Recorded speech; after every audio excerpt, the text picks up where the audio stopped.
been a real productive first 2 days. Our chairman, Montana Governor Steve Bullock, has really put together a terrific meeting. We've hit a lot of the topics that I think are significant both in the region and the nation.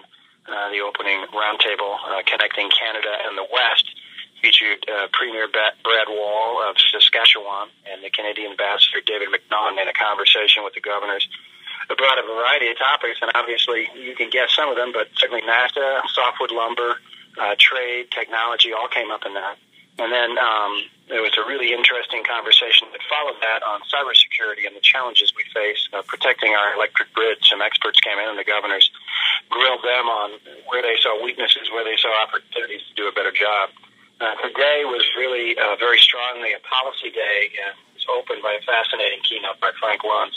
His instant response technique he uses focus groups is renowned for its ability to ferret out what's really going on. And Frank gave a really compelling speech about, where the focus for success looks to be in the future, and that's with cities, and he said most importantly the governor. He was really making a plea by the end of the speech as he talked about where things were working and not working to the governors because of their nonpartisan work together, their collaboration together in the last couple of years. He was saying, you are our best hope, and we wouldn't argue that case because we have worked with the governors ourselves obviously very closely.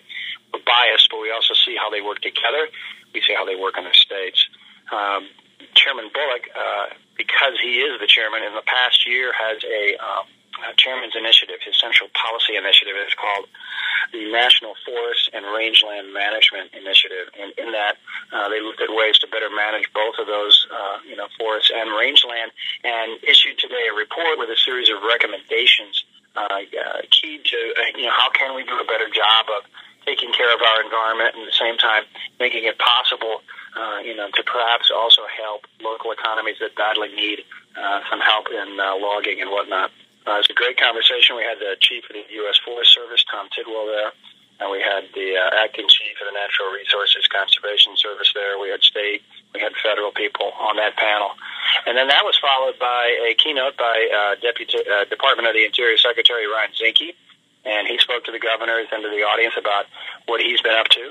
And then we had a fun roundtable, Brewing Up an Economic Force, which is about the growth of microbreweries and craft distillers across the country, but specifically in the West and also in Montana. We had the good fortune to have Tim O'Leary, the founder of Kettle House here. We had John McKee, the owner and distiller at Headframe Spirits here, and Acacia Coast from the Brewers Association. And they had such a wonderful, successful small business story to see how this small little niche industry has grown into really a national power.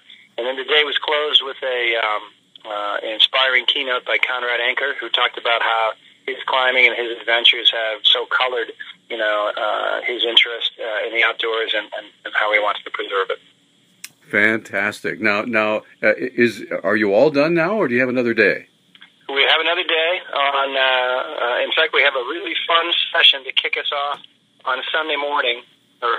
Sunday morning. That tells you where I'm at. We've got a fun event kicking us off on Wednesday morning. We've got Jeff Bridges, who, as you may know, spends a good amount of time in Montana, and he is an anti-hunger activist and the national spokesman for No Kid Hungry.